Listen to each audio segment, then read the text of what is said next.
طيب حلو، لو دلوقتي بكره الماتش ده النهائي ده كان هيلعبوا الاهلي او الزمالك، ايوه. الماتشات دي ما كانتش هتتاجل؟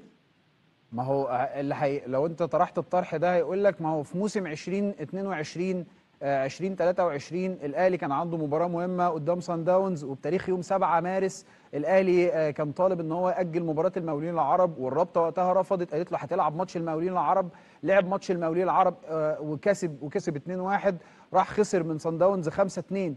ف كل حاجه ابراهيم انا هتلاقي بكلمك على لها. ابراهيم انا بكلمك على فاينل شامبيونز، انا بكلمك على فاينل افريقيا. ايوه انا ايوه بكلمك على ايوه، انا افريقيا، مش انا ما مختلف بكلمكش معاك، على انا ماتش في بقول لك النص. انا مش مختلف معاك، يعني مش مختلف معاك في فكره انه ده فاينل والمفروض كان يتعمل الحساب وكل الكلام ده عظيم جدا، بس انا بقول لك الناحيه الثانيه هتلاقي الرد بيقول لك ايه، طب يا عم انت ما هو ما دلوقتي. فيش رد على فكره، انا طب على فكره انت اللي ما ردتش على سؤالي. انا بقول لك لو بكره ما هو فاضل انا الفاينل ما هو ده انت ما انت هيلعبوا خد اهلي او بالك ما انت زمالك، خد بالك من ما حاجه كانش يا كابتن هيتاجل؟ هاني، ما انت خد بالك من حاجه، ما هو انا مش الرابطه، ايه هي؟ انا مش الرابطه.